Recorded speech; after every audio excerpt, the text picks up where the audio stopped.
came from. Eh? Some people may think Tinubu was a brilliant, genius politician that renegotiated. No. Something went down that even Tinubu knew, and he was only waiting for the time to deal with the El-Rufai. Here you get, they were the brain behind it. They were the ones who advised Bokwari.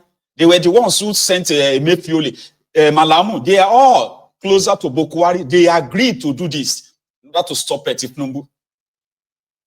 They said the security report on Tinubu is that they cannot sell him. And Tinubu, being a criminal, a druggie, their party can never win any election. They knew it, but somehow that was changed last minute.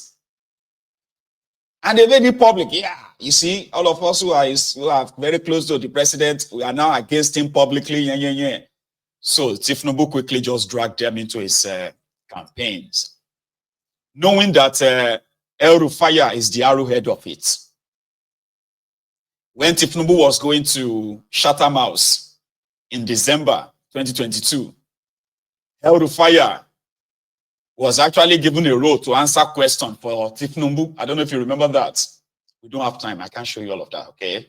But I'm giving you all this flashback so that you can know or have an idea of the genesis to the revelation of the journey of El-Rufai in Tinubu's political emergence today. And it's like he's a dribbler who dribble everybody, and then can't dribble himself to throw in. A waste.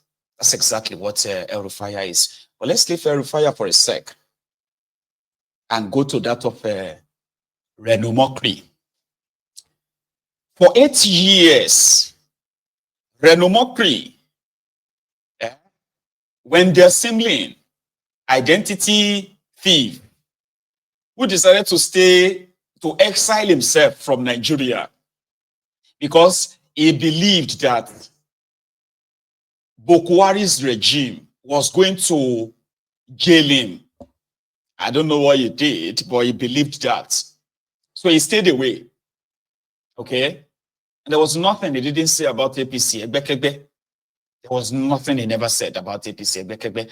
He got recruited, or maybe he recruited himself. I think he got recruited by Atiku. Atiku recruited him in 2017. He was giving him money, as a useful tool for Atiku 2019. So that didn't work. So Reno Omokri extended his life in exile by another 4 years. So by 2022, it became obvious that it was going to be Tinubu versus Atiku, and then versus Obi. So,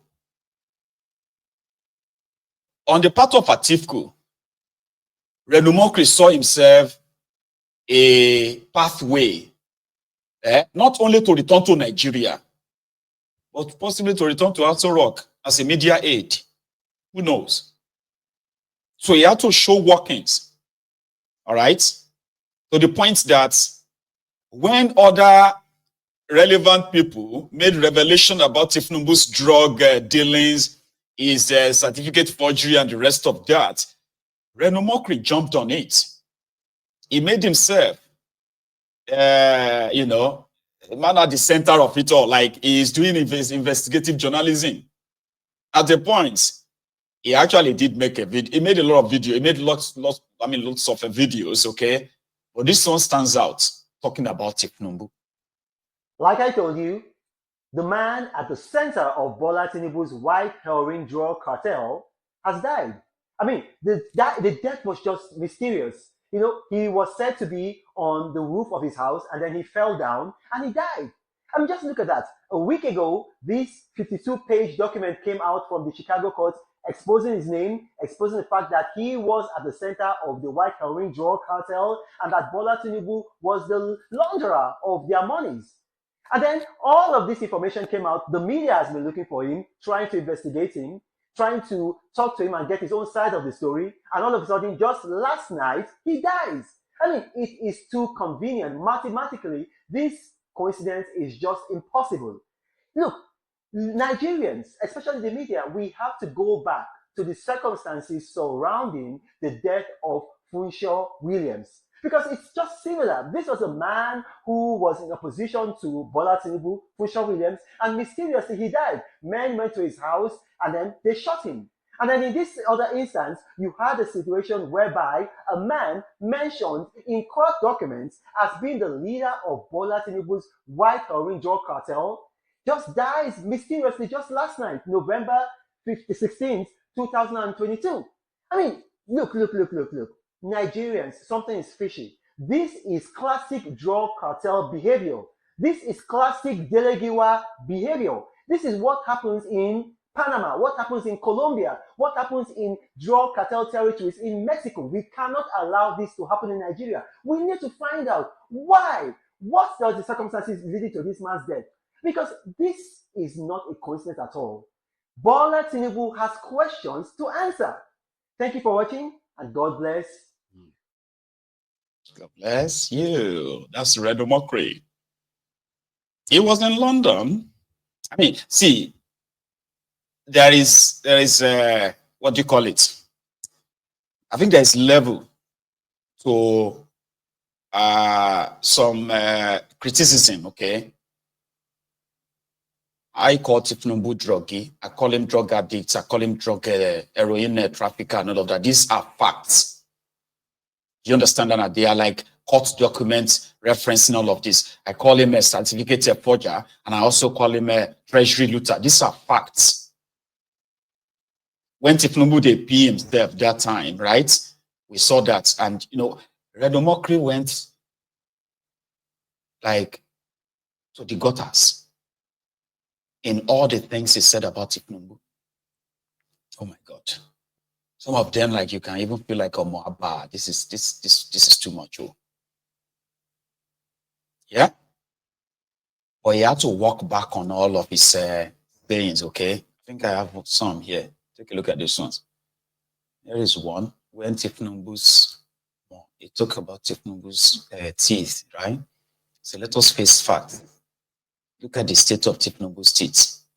Look at the state of his urine-soaked agbada. How can a man with such poor personal hygiene be entrusted with the fate of 200 million Nigerians? Okay. And Atole will be our president with question mark. Nítorí kíni? Wọ́n ṣépè fún wa with question mark. Did they cause us? In London, on the 5th of December 2022, he was there shouting. But Tinubu will never forget the protest we just pulled off. Shatter us in his life. He was disgraced and could get out of his, could not get out of his car. He had to run away. The harassed Tinubu out of London protest against drug lord Tinubu as Shattermas was a resounding success. The British media were there, and Tinubu was projected to them for what is a known drug lord. Do you get that? Like, it was that. You know? But today, Reno Omokri is fighting El-Rufai. Okay? Like, he's just saying all we kind of already knew about El-Rufai, by the way, but he's doing so in defense of Tinubu. He returned back to Nigeria after 10 years in exile. He finally returned back to Nigeria, wearing agbada, ashoke, and this and that. He went straight into the asshole rock because, yeah, Tinubu told him he could come back. And why is that? Because immediately the Supreme Court's ruling that validated Tinubu's illegitimate government, a man that's Reno once praised like this, right? He just started attacking him, Peter Obi. That built up Anambra State. You know, Anambra State used to be almost educationally disadvantaged. And then in less than 2 years, he brought them to be number one. He left that state with a reserve. Look, you know, we need people like this. I'm so proud of Governor Obi. I listened to him today and, you know, I was touched. Like, do we have fellows like this in Nigeria?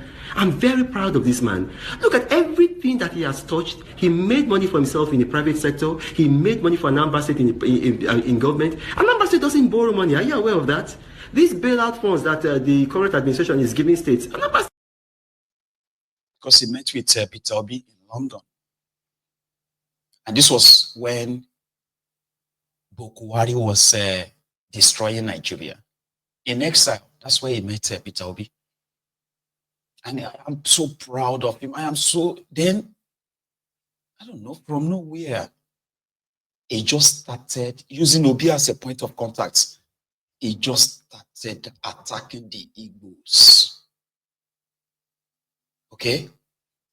It was the one blowing the dog whistle that obedient are Igbos.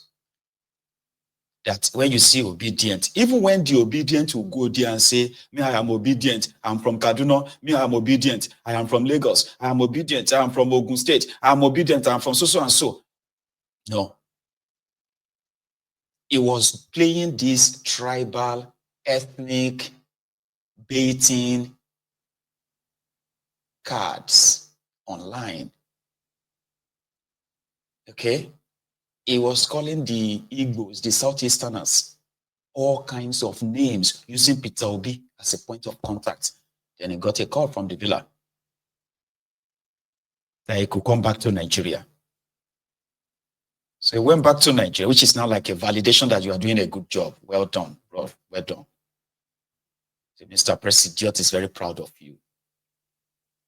So when El-Rufai said Tinubu is arrogant, for ignoring the advice of the people, that he should not Yorubanize his government when he's giving the political appointment to the Yorubas, this and that. Reno Omokri took it upon himself to reply El-Rufai. He said he's a loser, he's a sore loser. Because Tinubu didn't give him appointment. That's why El-Rufai want to turn himself to opposition, criticizing, and all of that. So since yesterday, it's been between these two personalities.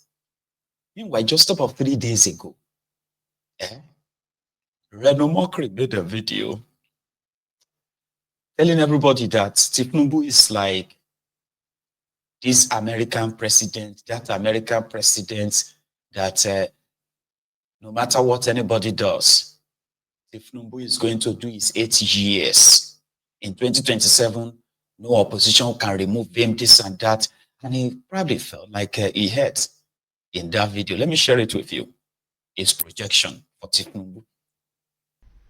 A lot of people have enemies and they maintain that enmity. They nurse that grudge. They keep up that fight, that quarrel, and they don't realize that too often it's a sign of low emotional intelligence.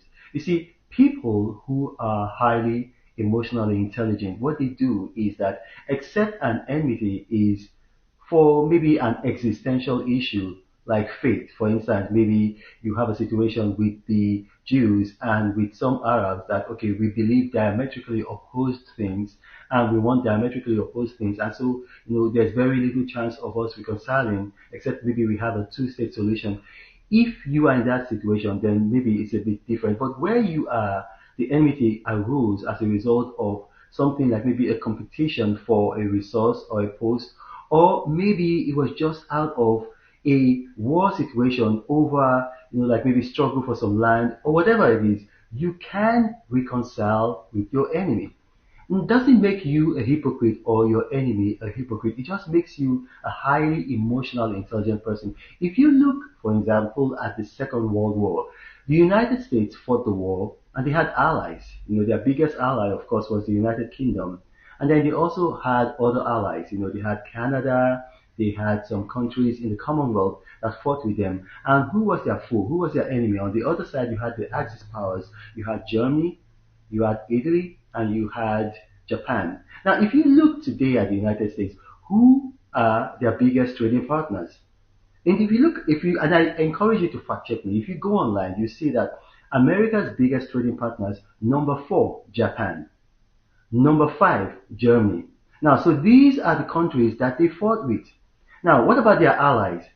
The United Kingdom is actually number 7. So in the United States, there are more goods from Japan and Germany than there are from their ally, their former strongest ally of whom they had special relations, England.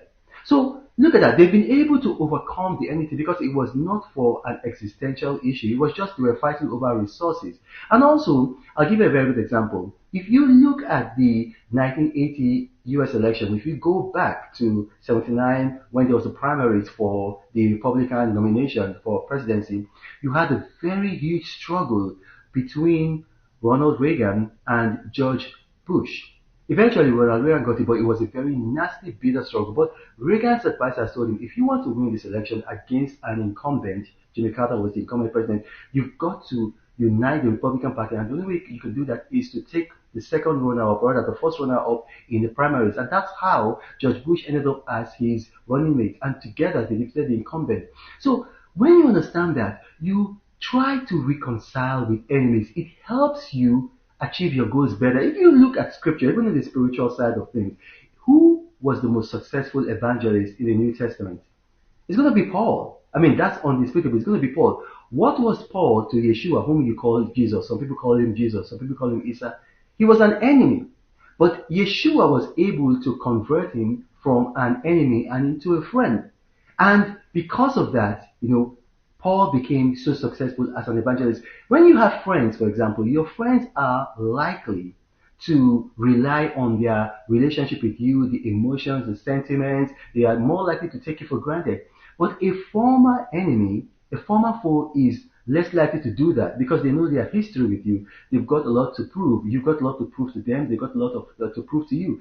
And so you guys work better. Enemies that you've won over to your side are more reliable than friends.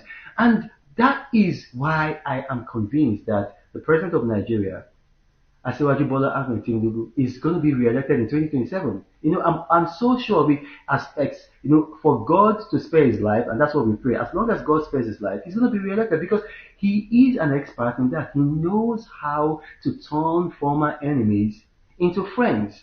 And he knows how to work with them because the issue that he has with them and that they have with him are not existential issues that, they are going to depend or determine the fate of this world and then your fate in the afterworld. No, they are just issues. I want to be president and there's only one president at the time. You want to be president. You didn't get it. I got it. Okay, so now I've gotten it. Now, you cannot be president for the next 4 years. Let's work together. He has that ability to do that, and not just with people who ran, against him, with people who were against him, So that ability, and very few leaders had that.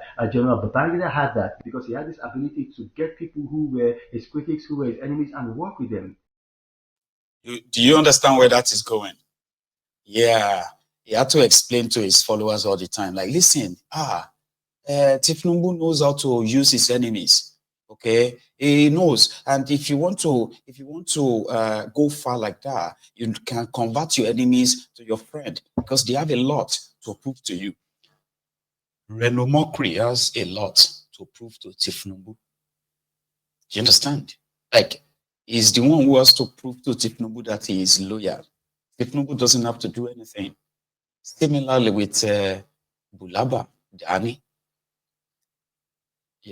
And it's true, if you read the 48 laws of power, right? They say, bring your friends,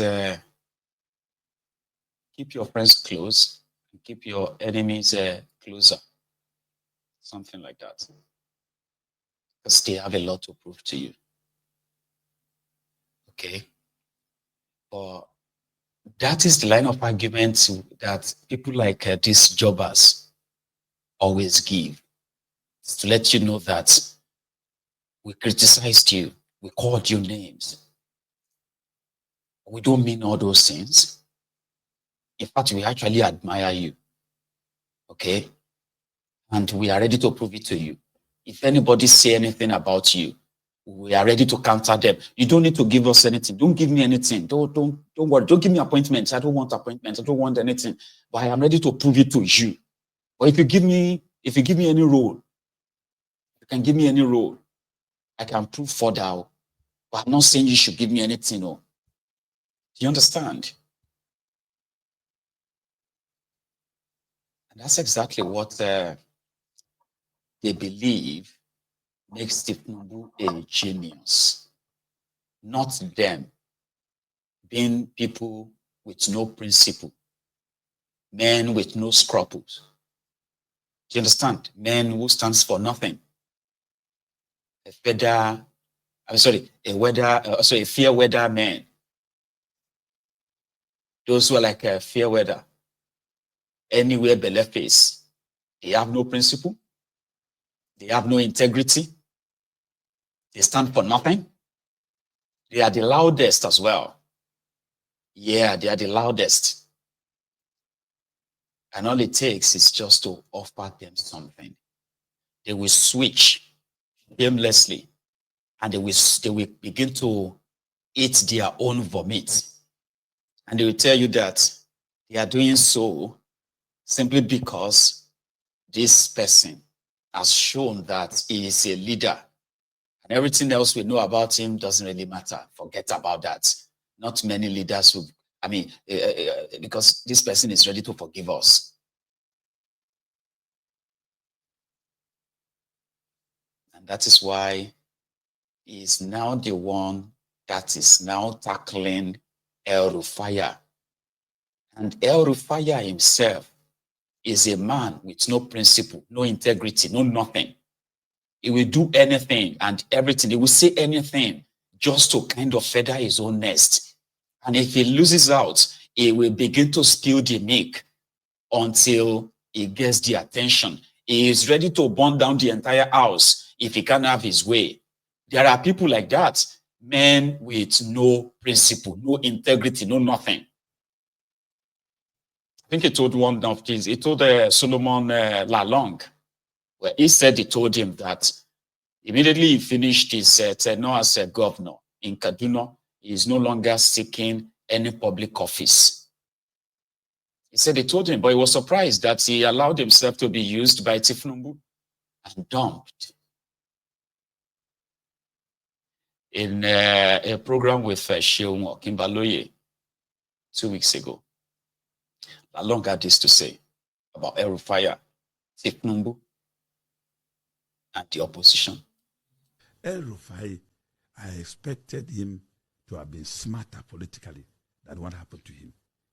When he concluded his tenure, towards the end of his tenure, he made up his mind not to hold any public office. But Tinubu went to Kaduna at an economic summit and lured him. And El-Rufai knew that he is smarter than almost every other person. He knew himself well. He knew even his intrigues. He knew his controversial disposition. So he couldn't have given into that because he was lured into so that he can be humiliated the way he did. And if I were in his shoes, even if today even Angel Gabriel is accompanying Tinubu to pacify me, to serve in his government, I will not. You know why? If I dare make that mistake, they will nominate me, and then when they go to the National Assembly, they will raise security reports and declare me a terrorist. And that will be over. So El-Rufai made the greatest respect for the mistake which intelligent people shouldn't have done. He should have remained with his decision. And today, he could have had more strength to be able to fight this government. Well, we understand that he's playing some roles and there's some alignment and alliance with the SDP. Are you aware? Yeah. But he's somebody they should watch out for because he has the capacity to mobilize people. And having learned his lesson, he will rather, if Atiku is not careful, El-Rufai will emerge as a political godfather for the North in 2027. Because he's not going to talk for himself, but he will galvanize that support to make sure that, he gets his pound of flesh from this government. So is it true that there is a storm brewing? There is a coming together of some heavyweight politicians trying to form an alliance and form a very strong opposition? There are different concentrics of mobilization against this government. The poor people themselves are one, mobilizing. The youth who are now thinking of, generational shift, not even geopolitical shift, power shift, they are also mobilizing. The politicians who, with their own interests, they're not even different. Most of Nigerian political elites are not different from these people. Because if you see what happened during Konkoso's daughter's wedding in Kano, you will know that they are the same people. Because all of them congregated there. There was nothing like Christian Muslim.